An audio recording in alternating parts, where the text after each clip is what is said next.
तो नमस्कार प्यारे दोस्तों, स्वागत है आपका अपने YouTube channel math bye GP sir में। आइए प्यारे दोस्तों, सबसे पहले हम एक बात आपको बताना चाहते हैं कि पिछली जो हमने 4.1 का जो भी हमने पहले क्वेश्चन का कुछ पार्ट देखा था, उसमें माइक न चालू होने के कारण थोड़ी आवाज़ स्लो आ रही है। तो आप लोग इसे थोड़ा ध्यान से, थोड़ी स्पीड पूरा फ़ोन का अगर वॉल्यूम बढ़ा के देखेंगे तो आवाज़ आपको सुनाई देगा। क्योंकि देखिए भाई, उसका हमने ध्यान नहीं दिया, वीडियो अपलोड करते समय हमने थोड़ा सा भी ध्यान नहीं दिया, एडिटिंग के समय भी हमने ध्यान नहीं दिया कि आवाज़ स्लो है। इस वजह से जब हमने वीडियो किसी के फ़ोन में देखा या एक बच्चे का कमेंट भी आया था कि इसकी आवाज़ स्लो, तो भाई आप लोग थोड़ा सा उसको मैनेज कर लीजिएगा। इस बार आवाज़ आ रही है या नहीं, आप लोग कमेंट जरूर कीजिएगा। इस बार कोशिश करेंगे कि आवाज़ आ जाए।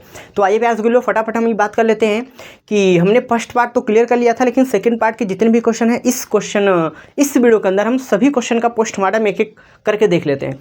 तो आइए फटाफट पहले क्वेश्चन को स्टार्ट करते हैं, यानी सेकंड क्वेश्चन का फर्स्ट कहना, निम्न स्थितियों को द्विघात समीकरणों के रूप में व्यक्त करें।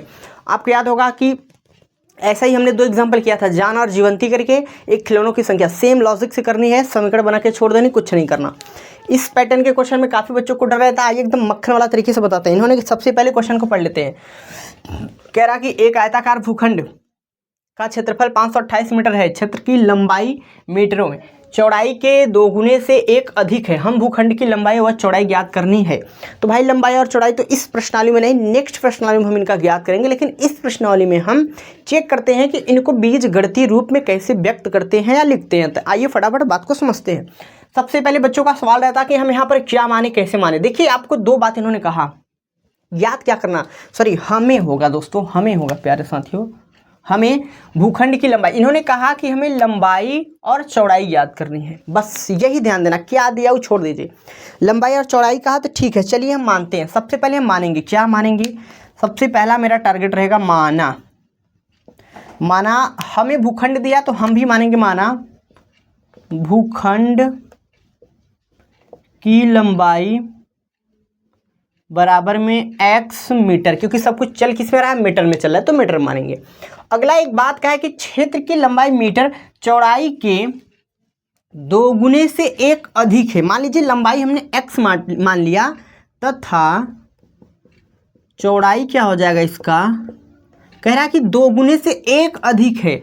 लंबाई चौड़ाई से दोगुने से एक अधिक है, तो लंबाई के चौड़ाई के दोगुने से, ऐसा करते हैं ना, हमने चौड़ाई क्या, लंबाई क्या माना x, फिर क्या इसके दोगुने से एक अधिक है। बात ध्यान समझिएगा, इन्होंने कहा कि लंबाई जो है हमने x मान लिया, लेकिन चौड़ाई कहा कि दोगुने से एक अधिक है। देखिए, चौड़ाई के दोगुने से एक अधिक है। बात समझ में आई आपको, हमने क्या कहा, हमने मान लिया माना भूखंड की लंबाई x मीटर और तथा चौड़ाई क्या आ गई 2x + 1 मीटर। इसको भी हम मीटर में ही लिख देते हैं, ये भी हमारा किस में आ जाएगा, मीटर में आ जाएगा। इसके बाद हमें कह रहा है कि आयताकार भूखंड का क्षेत्रफल, इसका मतलब समझिए ना, भूखंड यानी कोई एक क्षेत्र है इतना बड़ा सा आयताकार, और इसका हमें क्षेत्र पूरा एरिया में दे दिया कितना, 528 मीटर। यहाँ पर मीटर स्क्वायर होना चाहिए, फिलहाल के लिए हम देख लेते हैं क्वेश्चन ने क्या कहा, मीटर स्क्वायर, हाँ मीटर स्क्वायर होना चाहिए। तो यहाँ पर थोड़ी सी मिसप्रिंट नहीं लिखने में थोड़ी सी मैटर हो गई, ठीक है। अब आइए, इनका हमें क्या दे रखा है, आयताकार भूखंड की जो क्षेत्रफल हमें दिया है, ठीक है। तो देखिए, क्षेत्रफल बराबर हम क्या जानते हैं, क्षेत्रफल हमें दिया तो है, हम लिख देते हैं दिया है क्या दिया है, क्षेत्रफल, हमें क्षेत्रफल दे दिया है, क्षेत्रफल हमें दे दिया है, कितना दिया है, 528 मीटर स्क्वायर। और हम इसका फॉर्मूला जानते हैं, क्या जानते हैं, क्षेत्रफल बराबर होता है लंबाई गुणा चौड़ाई। अगर किसी भी भूखंड का, किसी भी जमीन का, किसी भी एरिया का हमें क्षेत्रफल निकालना है तो लंबाई चौड़ाई नाप करके गुणा कर देंगे। तो यहाँ पर देखिए, हमें क्षेत्रफल तो दे रखा है, इन्होंने कितना दिया है, 528 बराबर में लंबाई को हमने x मान लिया, गुणे चौड़ाई को हमने क्या देखा कि 2x + 1, इनका कर देते हैं मल्टीप्लाई। तो 528 बराबर x में 2x का गुणा करेंगे तो 2x² + x × x। कुछ नहीं करना, इसको सीधा करके लिख देते हैं। बस क्या लिखेंगे, 2x² + के x = 5 2 8। इसको इधर कर लेंगे तो 2x² + के x - के 5 2 8 बराबर 0। यही हमें समीकरण को ज्ञात करना था, जो कि आप देख सकते हैं हमारे पास एक समीकरण आ गया। हमें इतना ही कहा था इसको बीजगणितीय रूप में व्यक्त करना है, तो हमने इसको बीजगणितीय रूप में व्यक्त कर दिया। जो हमारा आयत होता है लंबाई, ही होता है इसका चौड़ाई। तो हमने लंबाई और चौड़ाई मान लिया। हमें कहीं कहीं इसको एरिया बराबर देखना पड़ता है, तो L/B इसका फॉर्मूला हो जाता है। आप ये भी देख सकते हैं। फटाफट इसको देख करके बताइए कि आप इस बात को समझ गए कि नहीं। नॉर्मल क्वेश्चन दिया था, हमने क्वेश्चन को बना दिया। तो चलिए फटाफट क्या करते हैं, ये तो रहा हमारे पास दूसरे का फर्स्ट क्वेश्चन। तो आइए फ्रेंड्स लो, बस हमें इतना ही कहा था कि देखिए कह रहा है ना समीकरण के रूप में व्यक्त करें, तो समीकरण के रूप में व्यक्त कर दिया और द्विघात भी है, तुलना भी कर लीजिएगा आप। तो आइए फटाफट क्या करते हैं, दूसरे का सेकंड क्वेश्चन। आइए मेरे स्टार्ट करते हैं। फटाफट क्या करते हैं, हमने पहले दूसरे का फर्स्ट क्वेश्चन देख लिया। अब आइए क्या करते हैं कि दूसरे क्वेश्चन का सेकंड पार्ट देख लेते हैं। बढ़िया क्वेश्चन है, इस प्रकार का क्वेश्चन हर बार एग्जाम में आता है। आप देखेंगे तो कई बार ऐसे क्वेश्चन एग्जाम में पूछे जाते हैं, तो ये आपसे एकदम ध्यान से देखिएगा और क्वेश्चन को समझ लीजिएगा बढ़िया से। कह रहा है कि दो क्रमागत धनात्मक पूर्णांकों का गुणनफल 306 है, हमें पूर्णांकों को ज्ञात करना है। देखिए यहाँ पर केवल गुणनफल दिया है, यही लोगों को डाउट रहता है कि केवल गुणनफल दिया है तो कैसे समीकरण निकालेंगे, लेकिन एक बात नहीं समझ पाते कि जो क्वेश्चन होता है यही कह दिया है। क्वेश्चन ने क्या कहा, ये क्वेश्चन को हम समझते हैं। सबसे पहले इन्होंने कहा कि दो क्रमागत धनात्मक पूर्णांक है। धनात्मक क्या होता है, ऋणात्मक क्या होता है। देखिए धनात्मक पूर्णांक, पहली बात आपको पूर्णांक समझा देते हैं। देखिए पूर्णांक हो जाता है हमारा जो यहाँ होता है 0 1 2 3 dot dot dot dot plus infinite चलता है, और एक होता है -1 -2 -3 dot dot dot dot dot minus के इनफाइनाइट। तो कहने का मतलब इन्हीं को कहते हैं पूर्णांक। लेकिन इन्होंने कहा कि हमें क्या लेना है भैया, धनात्मक मान कहा, यानी हमें प्लस वाली सभी वैल्यू को लेना है, न कि माइनस वाली। तो आइए इनको हम क्या करते हैं, सबसे पहले एक एक स्टेप को फॉलो करेंगे। पहला स्टेप माना, आपको भी पहला स्टेप फॉलो करना होगा। माना, क्या माना, माना पहला क्रमागत संख्या, पहला क्रमागत धनात्मक पूर्णांक, हाँ धनात्मक पूर्णांक मांग लेते हैं। धनात्मक पूर्णांक हम मान लेते हैं कि पहला क्रमागत धनात्मक जो पूर्णांक है हमारा कितना है, x। हमने मान लिया कि x भी क्या है, कोई पूर्णांक है, नेगेटिव पॉजिटिव कुछ भी हो सकता है, लेकिन याद रखिए इन्होंने हमें कहा है कि धनात्मक लेना है तो x हमारा प्लस में होगा, बस इतनी बात। इसके बाद कह रहा है कि क्रमागत धनात्मक पूर्णांक यानी क्रम से चलेगा। तो अब हम दूसरा, पहला तो हो गया, दूसरा क्रमागत धनात्मक पूर्णांक जो हमारा होगा क्रम से, पहला हमने x ले लिया, हो सकता है x कोई संख्या था, 2 मान लीजिए, 2 के बाद क्या आएगा, 3 आएगा, तो x + 1 ले लेते हैं। क्रम से कहा है तो क्रम से ले लिए। मान लेते हैं x कुछ रहा होगा, उसमें 1 जोड़ देंगे। दोनों का गुणनफल हमें दे दिया है, चूंकि गुणनफल दिया है, गुणनफल हमें दे दिया, क्या दिया, गुणनफल 306 दिया है। तो प्रश्नानुसार हम कहेंगे, प्रश्नानुसार, प्रश्न काफ़ी सिंपल क्वेश्चन होते हैं, पता नहीं लोग क्यों इतना घबराते हैं, बस थोड़ी सी रिवीजन करने वाला चीज़ है, रिवीजन करेंगे तो हो जाएगा। दोनों का गुणनफल, गुणनफल का मतलब x × x + 1 = 306। दोनों का गुणनफल कर दिया। अब इनको थोड़ी सी हल कर लेते हैं। तो x में x का गुणा करेंगे, x² + x × x बराबर में 306, इसको इधर कर देंगे तो x² + के x - 306 बराबर में 0। बस इतना करके छोड़ देना था। यही हो गया आपका क्या, फाइनल आंसर। आंसर शीट में आप मैच करेंगे तो आपका यही फाइनल आंसर दिया होगा, क्योंकि इन्होंने कहा है कि समीकरणों के रूप में व्यक्त करना है, न कि उनको पूरा हल करना है। तो आई होप कि आपको समझ में आ गया होगा। तो चलिए मेरे प्यारे दोस्तों, फटाफट क्या करते हैं, दूसरे का थर्ड क्वेश्चन स्टार्ट करते हैं। दूसरे क्वेश्चन का थर्ड पार्ट आ गया और मोस्ट इंपॉर्टेंट क्वेश्चन है, जैसा कि आप देख सकते हैं। इस प्रकार का क्वेश्चन बोर्ड एग्जाम में आयु से संबंधित और रेलगाड़ी से संबंधित जरूर आता है, तो इसको आप ध्यान से देखिएगा। क्वेश्चन ने कहा, ये पढ़ते हैं, रोहन की माँ उससे 26 वर्ष बड़ी है, उनकी आयु वर्षों का गुणनफल अब से 3 वर्ष पश्चात उनकी आयु 360 हो जाएगा। हमें रोहन की वर्तमान आयु ज्ञात करनी है। क्वेश्चन ने कहा वो छोड़ दीजिए, बस मेन पॉइंट याद रखिए कि ज्ञात क्या करना है, रोहन की वर्तमान आयु।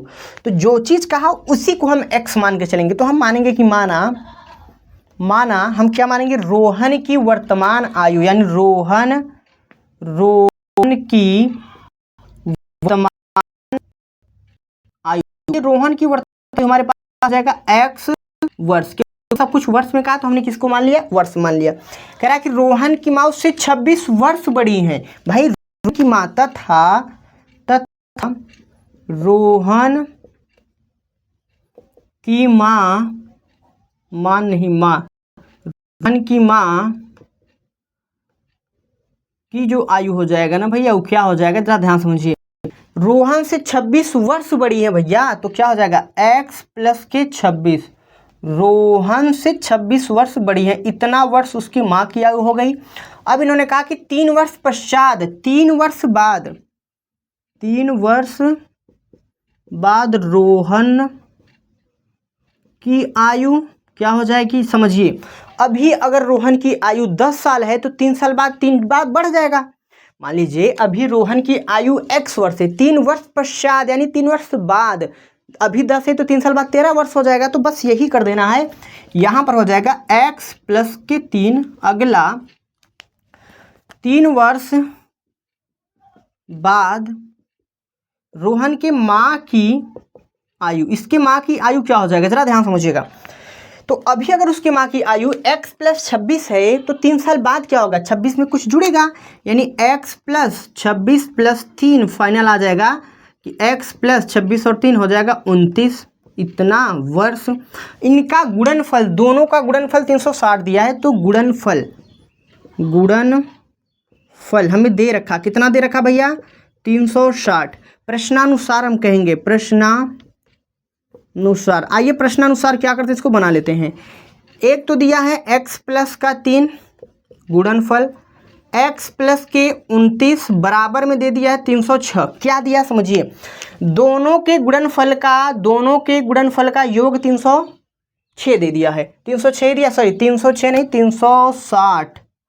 360 दिया है, 360। इसको थोड़ा ढंग से लिख दें, 360। इनको हल कर लेते हैं, तो x का गुणा x में करेंगे तो x स्क्वायर, और x का 29 में तो 29x प्लस 3x हो जाएगा, और 9 त्रिक 27 की 7, हाथ में आ 2, और 3 गुना के 6 और 2 8, 87, 360। हम क्या करेंगे, x स्क्वायर 29x और 3x मिल के हमारे पास हो जाएगा 29 और 3 हमारे पास हो जाएगा 32x, क्योंकि 29 और 31 2 32, ठीक है।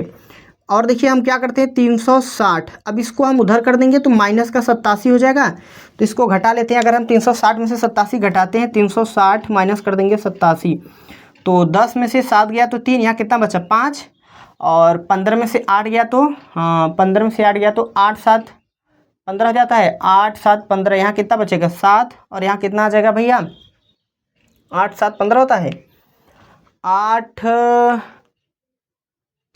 5 13 और 2 15, हाँ यहाँ कितना बचा, यहाँ 2 बचा, यही आ रहा है 273। देख लीजिएगा भाई, कोई पॉइंट मिसस्टैंडिंग तो नहीं हुई, क्योंकि हमने क्या किया ध्यान देखिएगा। घटाइए 360 में से अगर हम 87 घटा लेते हैं, क्योंकि हमने गुणा किया था 3 9 27 के साथ, हाथ में आ 2, 3 9 6 2 8, ठीक है। तो यहाँ 10 में से 7 गया तो 3 बचा, और यहाँ कितना एक उधर दिया था 5, 15 में से 8 गया तो 8 7 15 7 बचा, और यहाँ कितना बचा 2, 273 तो आना चाहिए। एक सेकेंड इसको हटाते हैं, और x स्क्वायर प्लस के 32x बराबर में 273, इसको अब इधर कर लेंगे तो फाइनल जो हमारा आंसर बनेगा वो क्या बनेगा, x स्क्वायर प्लस के 32x माइनस के 273 बराबर में 0। यही हमारे पास बना फाइनल आंसर, जो कि हमें यहीं तक करना था। ये आपके काम का नहीं है, आप इसको डिसमिस कर सकते हैं, ठीक है। तो इतना आपको कर देना था। इतना करने के बाद हमें x का वैल्यू नहीं निकालना है, ये हम अगली प्रश्नावली में सीखेंगे। इस प्रश्नावली में केवल हमें कहा था कि समीकरणों को व्यक्त करना है, तो हमने इसको व्यक्त कर दिया। आई होप आप समझ गए होंगे। तो चलिए क्या करते हैं, अगर आपने थर्ड पार्ट को अच्छे से क्लियर कर लिया तो आइए मेरे दोस्त एकदम इंपॉर्टेंट क्वेश्चन आ रहे हैं, फोर्थ पार्ट को देखते हैं। 4.1 प्रश्नावली का लास्ट क्वेश्चन है और मोस्ट इंपॉर्टेंट क्वेश्चन है। इस प्रकार का क्वेश्चन बोर्ड एग्जाम में काफी बार आता है, तो इसको बड़े ध्यान से देखिएगा और रिविजन कर लीजिएगा। एक रेलगाड़ी 480 किलोमीटर की दूरी समान चाल से तय करती है। यदि इसकी चाल 8 किलोमीटर प्रति घंटा कम हो तो वह उसी दूरी को तय करने में 3 घंटा अधिक समय लेती है। हमें रेलगाड़ी की चाल ज्ञात करनी है। तो फटाफट आप लोग क्वेश्चन देख सकते हैं, हमने क्वेश्चन को लिख दिया है और बहुत ही इंपॉर्टेंट क्वेश्चन है, आप लोग देख लीजिए। चलिए देख लिया आपने, आइए इस क्वेश्चन को बनाते हैं। क्वेश्चन ने कहा ज्ञात क्या करना, रेलगाड़ी की चाल, जो कहे उसी को x मानेंगे। तो हम यहाँ मानेंगे क्या, माना रेलगाड़ी की चाल हम मान लेते हैं। चाल क्या मान लेते हैं, x किलोमीटर प्रति घंटे की चाल से चल रही है। मान लिया कि जो रेलगाड़ी है वो x किलोमीटर की चाल से चल रही है, ठीक, हमने मान लिया, बस केवल हमने कंसिडर किया, ठीक है। कुल दूरी इन्होंने दे दिया हमें, कुल दूरी दिया है 480 किलोमीटर। तो हमें चाल मिल गया, दूरी मिल गया। तो हमें एक सूत्र होता है, हम यहाँ लगा देते हैं क्या, समय बराबर क्या हो जाएगा हमारे पास, दूरी बटा चाल। हम लोग बचपन से फॉर्मूले को देखते हुए आ रहे हैं, इसकी यूज अप करेंगे। तो दूरी हमने देखा कि कुल दूरी 480 है बटे चाल है x। पहला समीकरण मान के चलते हैं ऐसी कि हमें इसकी ज़रूरत पड़ सकती है, ठीक है। अब इन्होंने कहा यदि इसकी चाल 8 किलोमीटर प्रति घंटा कम कर दी जाए, तो आइए इसको करते हैं। यदि चाल 8 किलोमीटर प्रति घंटा कम कर दें तो अभी रेलगाड़ी की चाल थी x किलोमीटर प्रति घंटा, 8 कम करेंगे तो x माइनस 8 किलोमीटर प्रति घंटा हो जाएगा, इतने सिंपल तरीके से, ठीक है। अब हमें दूरी तो कुल समान है, चाल बदल गई, तो फिर वही हो जाएगा समय बराबर यहाँ हो जाएगा समय बराबर हम यहाँ पर क्या कर देंगे, दूरी बटा चाल। तो ज़रा ध्यान दीजिएगा, दूरी तो हमारे पास सेम रहने वाली है 480, यहाँ पर चाल हो गया x माइनस के 8 समीकरण 2। अब देखिए हम यहाँ लिखेंगे भैया समीकरण 1 व 2 से इन्होंने हमसे क्या कहा है, वह उसी दूरी को तय करने में 3 घंटा अधिक समय लेती है, ठीक है। उसी दूरी को तय करने में क्या करती भैया, कह रहे कि 3 घंटा अधिक समय लेती है। तो ज़रा ध्यान दीजिएगा, अधिक समय ले रहे हैं उसी दूरी को, तो हम इसको बनाएंगे कैसे, 480 बटा x माइनस 480 बटा 3 माइनस एक्स। अब देखिए आपने पूछा मन भी इशारा होगा कि हाँ माइनस क्यों लगा, क्योंकि इन्होंने कहा कि चाल जो है हमारी ना, जिस चाल से जा रही थी उसमें कुछ कम हो रहा है, चाल घट रही है, इसलिए हमने क्या कर दिया। और समय कितना ले रही है भैया, तो समय ले रही है 3 घंटे की। अब आइए इसको हम यहाँ पर आपके सामने बनाते हैं। इतनी बात आपको समझ में आ गई तो बहुत अच्छी है, नहीं तो थोड़ी सी वीडियो पीछे करके एक पॉइंट देख लीजिएगा। यहाँ से अगर हम क्या करें, 480 कॉमन ले लें, तो अगर हम 480 कॉमन लेते तो हमारे पास आ जाएगा 1 बटा एक्स माइनस के 1 बटा एक्स माइनस 8 बराबर में कितना हो जाएगा भैया, 3 हो जाएगा, ठीक है। अब जरा ध्यान समझिएगा, अंदर वाला तो एलसीएम हो जाएगा, 480 तो अपनी जगह रहेगा और यहाँ एलसीएम में आ जाएगा एक्स माइनस के 8। तो इस पूरे से भाग देंगे तो x से x कटेगा, यहाँ पर आ जाएगा x माइनस के 8 और माइनस के इस पूरे से भाग देंगे कट के, यहाँ पर आ जाएगा x बराबर में कितना चला है, 3 चला है, ठीक है। 480, अब देखिए हम क्या इसको x माइनस 8 माइनस के x लिख सकते हैं, आराम से लिख सकते हैं। इसका मल्टीप्लाई करेंगे तो x मिल के एक्स स्क्वायर माइनस के 8x और बराबर में 3 चला। यहाँ पर कुछ कट रहा है, क्या कट रहा है, प्लस का x और माइनस का x कट गया। तो आइए साथियों हमने क्या किया, x प्लस माइनस कट गया। अच्छा यहाँ बचा क्या, ऐसा करते हैं कि 480 और माइनस के 8 बटे चला है एक्स स्क्वायर माइनस के 8x बराबर में 3, कुछ नहीं बटा 1। इसका गुणा कर देंगे तो हमारे पास समथिंग कितना आ जाएगा, आप लोग फटाफट मल्टीप्लाई कर लीजिएगा और हम इसका मल्टीप्लाई कर लेते हैं। तो हमारे पास क्या आ जाएगा भैया, 38 40 माइनस का आ जाएगा और बटे में एक्स स्क्वायर माइनस के 8x बराबर 3 बटे 1। इसका यहाँ गुणा करेंगे तो हो जाएगा माइनस के 38 40 बराबर में 3x स्क्वायर 8 3 के 24x। देखिए जगह की बड़ी लफड़ा हमें लग रही है, तो बस मैं इसी फाइनल कर देता हूँ। इसका फाइनल आंसर क्या हो जाएगा कि 3x स्क्वायर माइनस के 24x और ये माइनस उधर जाके प्लस के हो जाएगा 38 40। यही इसका क्या हो जाएगा, फाइनल के आंसर हो जाएगा। यानी इसका फाइनल आंसर ये होगा, आप लोग इसको देख सकते हैं। और अगर कोई पॉइंट आपको लग रहा हो कि अगर कहीं हो सकता है मल्टीप्लाई करने में कोई मिस्टेक हो गया तो आप लोग बता दीजिएगा भाई, हो सकता है मल्टीप्लाई। लेकिन हाँ जहाँ तक उम्मीद है कि अब जो हमने क्वेश्चन किया एकदम परफेक्ट है, कोई मिसअंडरस्टैंडिंग नहीं है। आप इसका स्क्रीनशॉट कर सकते हैं, 2 से 3 बार रिवीजन करेंगे, बहुत ही बेहतरीन तरीके से बन जाएगा। आइए फटाफट आप इसको देख लीजिए, इसका स्क्रीनशॉट करना चाहें तो कर सकते हैं, कोई शक या गुंजाइश वाली बात नहीं है, जितना जल्दी हो सके कर सकते हैं। चलिए हो गया। बहुत अच्छी बात। तो चलिए मेरे प्यार साथियों, मेरे प्यार दोस्तों, मेरे प्यार जुगलो, हमने आपके बीच में जो क्वेश्चन 4.1 का रखा था सभी क्वेश्चन को कंप्लीट कर लिया। अगली नेक्स्ट क्वेश्चन में हम देखने वाले हैं, नेक्स्ट प्रश्नावली में देखने वाले हैं, नेक्स्ट वीडियो में देखने वाले हैं 4.2 के कुछ एग्जाम्पल। उस एग्जाम्पल में चलेंगे, बेहद आसान है। 4.1, 2, 3 बहुत ही सिंपल प्रश्नावली है, ज़्यादा डरने की बात नहीं है। बट हाँ, आपसे एक रिक्वेस्ट है कि आप अभी तक जो भी वीडियो इसको वॉच किए एक बार फिर से इसको देख लीजिएगा, ताकि अगर आपको मन में कोई भी डाउट हो तो अच्छे से क्लियर हो जाए। तो चलिए मेरे प्यार साथियों, अगर आप हमारे चैनल पर नए हैं तो वीडियो पसंद आई तभी चैनल को सब्सक्राइब करना, नहीं तो कोई बात नहीं भैया। मिलते हैं आपके साथ नेक्स्ट धमाकेदार वीडियो के साथ।